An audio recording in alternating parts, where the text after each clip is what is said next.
नमस्कार, स्वागत है आपका हमारे इस खास पेशकश में। मैं हूं आपके साथ ललित।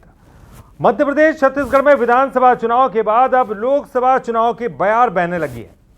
कांग्रेस बीजेपी दोनों ने चुनाव के लिए कमर कस ली है और अब हर सियासी मुद्दे का एक सिरा लोकसभा की जंग से जुड़ता हुआ दिखाई देगा। तो चलिए शुरू करते हमारी खास पेशकश 24 का चक्रव्यूह।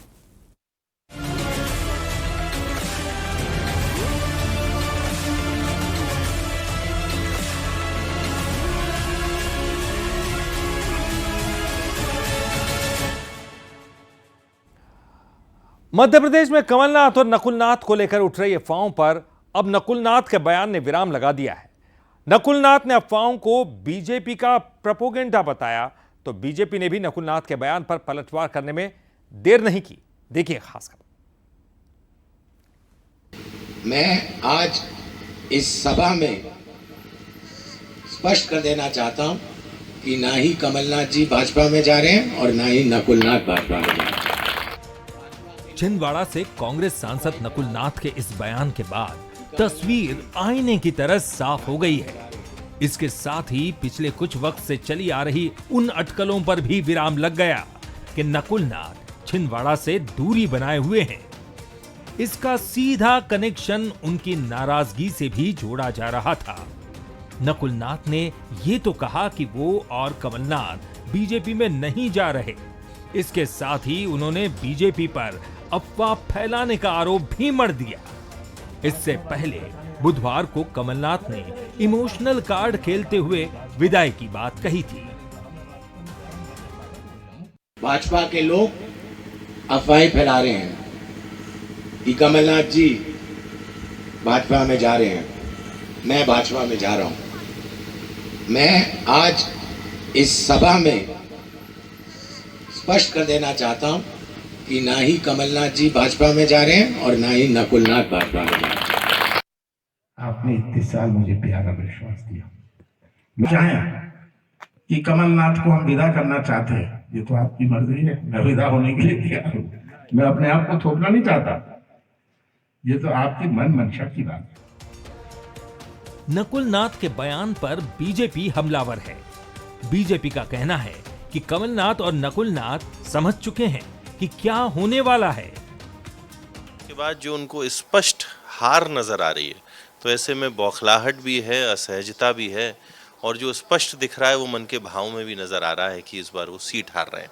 ऐसे में एक पुत्र मोह जो कैसे भी स्थापित करने के लिए कमलनाथ जी अपना प्रयास कर रहे हैं, और मुझे पूरा विश्वास है कि छिंदवाड़ा की जनता इस बार नाथ के चुंगल से निकलेगी और डबल इंजन की सरकारों के माध्यम से जो विकास कार्य हुए हैं उसको अपना भरपूर आशीर्वाद देगी। प्रदेश की 28 लोकसभा सीटों पर काबिज बीजेपी इस बार सभी 29 सीटें जीतने के लक्ष्य के साथ आगे बढ़ रही है।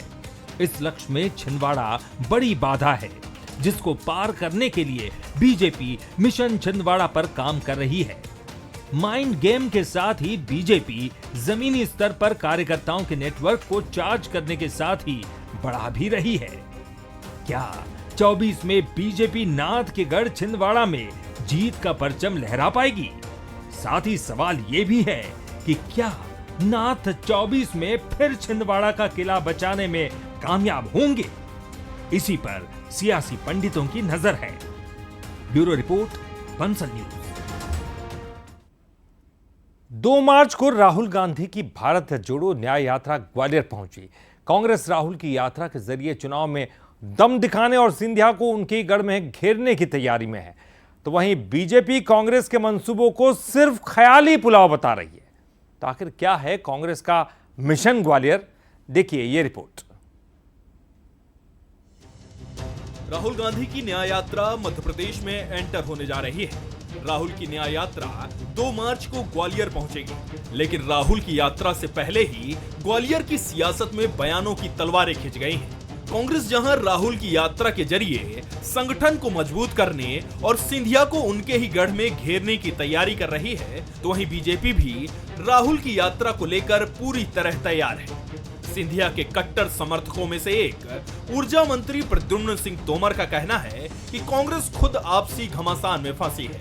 सिंधिया को घेरने वाले खुद ही घिरते दिखाई दे रहे हैं। अपने हितों के लिए बटी हुई कांग्रेस है, जनता के लिए संघर्ष करने के लिए कांग्रेस नहीं है। सिंधिया जी को घेरने वाले खुद ही गिर गए, जनता ने घेर लिया, तो अब जनता वो सिंधिया जी को क्या घेरेंगे, जिनका जवाब जनता ने दे दिया। और श्रीमंत ज्योतिरादित्य सिंधिया एक ऐसा व्यक्तित्व है जिसके जीवन में शायद अपने लिए उन्होंने कुछ कहा हो, कभी अपने के लिए कुछ किया हो, ऐसा व्यक्तित्व जिसने हमेशा दूसरों की फिक्र और चिंता की, जन सेवा जिनका मुख्य लक्ष्य है, साधन राजनीति में जो है जन सेवा है, तो इस उनको क्या घेरेंगे। ग्वालियर सीट पर बीजेपी से जहां ज्योतिरादित्य सिंधिया का नाम सबसे आगे है, तो कांग्रेस से सतीश सिकरवार के नाम की चर्चा है। सतीश सिकरवार का कहना है कि सामने चाहे सिंधिया हो या कोई और, कांग्रेस का कार्यकर्ता एकजुट होकर उसे मात देने का मादा रखता है। देखो, कांग्रेस से कोई भी जैसे प्रदेश नेतृत्व तय करेगा, प्रदेश का केंद्रीय नेतृत्व, तो वो कांग्रेस का प्रत्याशी होगा। जो कांग्रेस का प्रत्याशी होगा उसको जिताने के लिए हम सभी कार्यकर्ता पूरी तरह कटिबद्ध हैं, वचनबद्ध हैं, और हम उनको जिताने के लिए पूरी तरह तैयार बैठे। ग्वालियर की सियासत में हमेशा से महल का दखल रहा है, तो वहीं कांग्रेस के लिए ज्योतिरादित्य सिंधिया कभी ना भूल पाने वाला नाम है। ऐसे में कांग्रेस राहुल की यात्रा के जरिए ग्वालियर चंबल में सिंधिया के प्रभाव को कम करने और खुद की जीत पक्की करने की कोशिश में है। ऐसे में देखना होगा कि ग्वालियर को लेकर कांग्रेस की उम्मीदें कितनी रंग लाती हैं। उमेश पाराशर, बंसल न्यूज, ग्वालियर। भारतीय जनता पार्टी इस बार विधानसभा की तर्ज पर लोकसभा चुनाव में भी दीदियों के आशीर्वाद से बड़ी जीत की तैयारी में है। 2024 के लोकसभा चुनाव में ऐतिहासिक जीत के लिए बहनों के साथ अब दीदियों को साधने की तैयारी है। तो क्या है बीजेपी का प्लान और दीदी कैसे देंगी बीजेपी का साथ, आइए देखते हैं। दीदी के सहारे चुनावी दांव, ड्रोन दीदी जिताएंगी चुनाव। 2023 में बीजेपी को लाडली बहनों का लाड मिला, तो अब 2024 से पहले बीजेपी दीदियों का दुलार पाने की कवायद में जुट गई है। लोकसभा चुनाव से ठीक पहले सरकार नमो ड्रोन दीदी योजना की शुरुआत करने जा रही है। 8 मार्च महिला दिवस के मौके पर पीएम मोदी योजना की शुरुआत करेंगे। देश भर की 102 महिलाओं से पीएम वर्चुअली संवाद करेंगे, जिसमें मध्य प्रदेश की 82 महिलाएं मौजूद रहेंगी। नमो ड्रोन दीदी योजना के माध्यम से महिलाएं अब खेतों में ड्रोन से कीटनाशक और फर्टिलाइजर का छिड़काव करेंगी। ग्रामीण इलाकों की महिलाओं के आत्मनिर्भर होने के साथ ही नए और आधुनिक तरीकों से खेती कर समय की बचत भी करेंगी। बीजेपी जहां इस योजना का गुणगान कर रही है, तो कांग्रेस का कहना है कि बीजेपी योजनाएं तो शुरू करती है, लेकिन योजनाएं कहां गुम हो जाती हैं पता ही नहीं चलता। प्रधानमंत्री जी ने अभी ड्रोन के माध्यम से ये एक पद्धति विकसित हुई है, और इस पद्धति के माध्यम से महिलाओं को प्रशिक्षित करके और महिलाएं आत्मनिर्भर बने, इसके लिए उनको प्रशिक्षण भी दिए जा रहे हैं। और ये जो ड्रोन है, ये ड्रोन हमारे जो ग्रामीण क्षेत्र में महिलाओं के जो समूह बने हुए, उन समूहों को इसमें लगभग 80% की सब्सिडी प्रधानमंत्री जी के द्वारा दी जा रही है, और वो उनको काम के प्रशिक्षण देंगे और वो महिलाएं आत्मनिर्भर बनेंगी, और निश्चित तौर पर उनकी आय बढ़ाने का प्रयास है। योजना अच्छी है, विचार अच्छा है, लेकिन मोदी जी के साथ एक बड़ी समस्या है भारतीय जनता पार्टी की सरकारों के साथ कि आगाज इनका बड़ा ज़बरदस्त होता है और बाद में वो योजना कहाँ खो जाती है, कागजों में सिर्फ लिखी होकर रह जाती है। यही स्थिति ये जो ड्रोन दीदी, मैं तो कहता हूँ महिला सशक्तिकरण की कोई भी योजना हो, कांग्रेस पार्टी सदैव एक पॉजिटिव विपक्ष की तरह, सकारात्मक विपक्ष की हमेशा साथ में है, लेकिन आप गारंटी दें मोदी जी कि आपकी इन योजनाओं के हाल भी पुराने जैसे ना हो। 2023 में 3 राज्यों में बीजेपी को मिली जीत में महिलाओं की बड़ी भूमिका रही है। महिलाओं का वोट परसेंट भी बढ़ा। यही वजह है कि बीजेपी ड्रोन दीदी योजना को लेकर उत्साहित है। अब देखना होगा कि 23 की तरह अब 24 में भी बीजेपी को दीदियों का दुलार मिलेगा या नहीं। रंजना दुबे, बंसल न्यूज, भोपाल। ब्रेक के बाद आपका एक बार फिर से स्वागत है। आप देख रहे हैं 24 का चक्रव्यूह। छत्तीसगढ़ में लोकसभा चुनाव से पहले सियासी चैलेंज का दौर शुरू हो गया है। कोई जीतने वाली सीट बताने की चुनौती दे रहा है, तो कोई सांसदों को फिर से लड़ने का चैलेंज। और यह सियासी चैलेंज 24 की चुनौती में कितना कारगर होगा, यह देखने वाली बात होगी। छत्तीसगढ़ में बीजेपी और कांग्रेस के सामने 24 की जंग जीतने का बड़ा चैलेंज है। प्रदेश की सभी 11 सीटें जीतने का लक्ष्य लेकर चल रही बीजेपी को मोदी के चेहरे पर भरोसा है, तो कांग्रेस भी अपनी संगठनात्मक तैयारियों को दुरुस्त करने में जुटी है। लोकसभा चुनाव को लेकर ताल ठोकने और चुनौती देने का दौर शुरू हो गया है। बीजेपी और कांग्रेस एक दूसरे की ताकत और हिम्मत को ललकार रहे हैं। इस बीच कैबिनेट मंत्री केदार कश्यप ने चुनौती देते हुए कहा कि अगर कांग्रेस नेताओं में हिम्मत है तो एक सीट ऐसी बता दें जहां वो जीत रही है। कांग्रेस के लोग क्या कर रहे हैं? कांग्रेस के लोग हिम्मत है कि किसी सीट में वो कहे कि हम यहाँ पर जीत के ही आएंगे। कांग्रेस के लोगों के पूरी तरीके से ताकत खत्म हो चुकी है और वो अब उबरने की स्थिति में नहीं है। वो तो अभी प्रत्याशी ढूंढने में लगे हैं, उसके बाद तो वोटर ढूंढने में, कार्यकर्ता ढूंढने में लगेंगे, फिर उसके बाद वोटर ढूंढने में लगेंगे, तब तक तो चुनाव बीत चुका होता। विधानसभा में मिली करारी हार के बाद कांग्रेस अपने को फिर खड़ा करने में लगी है। इस बीच कई साथी पार्टी छोड़कर भी चले गए। अब 24 के लिए केदार कश्यप का चैलेंज मिलने के बाद पीसीसी चीफ ने केदार कश्यप को ही चुनौती दे दी है। दीपक बैज का कहना है कि बीजेपी में हिम्मत है तो वो अपने सभी 9 सांसदों को टिकट देकर दिखाए। भारतीय जनता पार्टी के पास 11 में से 9 सांसद हैं, एक को भी रिपीट नहीं करेंगे। अगर केदार कश्यप जी में हिम्मत है तो फिर 11 का 11 को रिपीट करके बताए। मैं देता हूँ चुनौती, हमको चुनौती दे रहे हैं ना, मैं देता हूँ चुनौती, उन्होंने 9 को रिपीट करके बताए, फिर देखते हैं किसकी ज्यादा सीटें आती है। छत्तीसगढ़ के लोकसभा के रण में कांग्रेस अब तक 2 सीटों से ज्यादा पर कभी जीत दर्ज नहीं कर पाई है। 24 के संग्राम में वो विधानसभा के नतीजे पलटने का दम जरूर भर रही है। 24 की चुनौती में बीजेपी और कांग्रेस एक दूसरे को खुला चैलेंज दे रहे हैं। किसमें कितना दम है ये तो नतीजों के बाद ही साफ होगा। गौरव शुक्ला, बंसल न्यूज, रायपुर। भाजपा ने 51% वोट पाने के लिए पार्टी स्तर पर कार्य योजना तैयार कर ली है।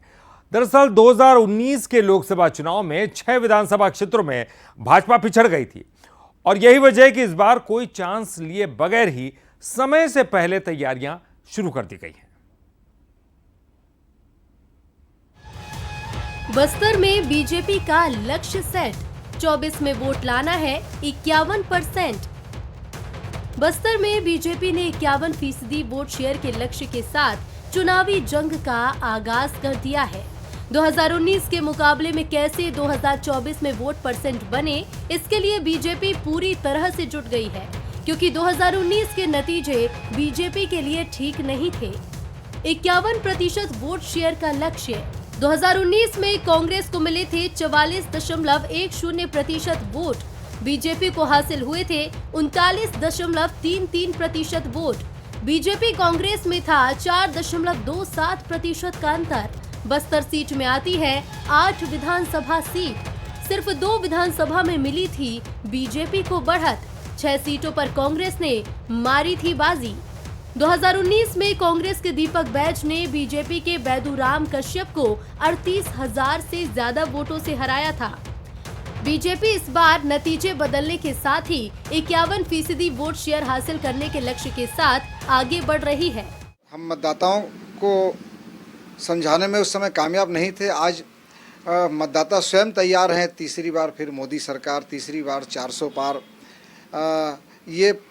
ये जो है आम पब्लिक मतदाताओं का नारा है और मतदाताओं में उत्साह है। मोदी की गारंटी यानी पूरी होने की गारंटी, और जो भी उन्होंने किया है पूरी गारंटी के साथ किया है। हम बस्तर की दोनों लोकसभा और छत्तीसगढ़ की पूरी 11 की 11 लोकसभा भारी बहुमतों से जीतने जा रहे हैं। इधर कांग्रेस अभी मैदान में कमाल करती तो नहीं दिख रही, लेकिन बीजेपी पर गंभीर आरोप जरूर लगा रही है। कांग्रेसी भी मान रहे हैं कि फिर से मोदी का जादू चलेगा, लेकिन सीटों की संख्या कम हो जाएगी। बीजेपी को पता है कि साउथ में हमको वोट मिलना नहीं है। उत्तर भारत में ये थोड़ा बहुत वोट पाने के जुगाड़ में छोटे छोटे जो दल हैं या कांग्रेस को जो मजबूत नेता हैं उनको सीबीआई, ईडी, तमाम जो केंद्रीय जांच एजेंसियों का भय दिखाकर भाजपा प्रवेश करवाकर जो चुनाव जीतने का षड्यंत्र कर रही है भाजपा, इसे जनता देख रही है, समझ रही है। फिलहाल तैयारियों में बीजेपी आगे निकलती दिखाई दे रही है। कोंडागांव में गृह मंत्री अमित शाह ने बैठक लेकर हर बूथ पर 370 वोट ज्यादा लाने का लक्ष्य दिया, जिसके बाद बीजेपी इस टारगेट को हासिल करने में जुट गई है और दावा यही है अब की बार 400 पार। ब्यूरो रिपोर्ट के साथ रजत वाजपेयी, बंसल न्यूज, जगदलपुर। और 24 का चक्रव्यूह में फिलहाल के लिए इतना ही। बंसल न्यूज पर खबरों का सिलसिला लगातार जारी है।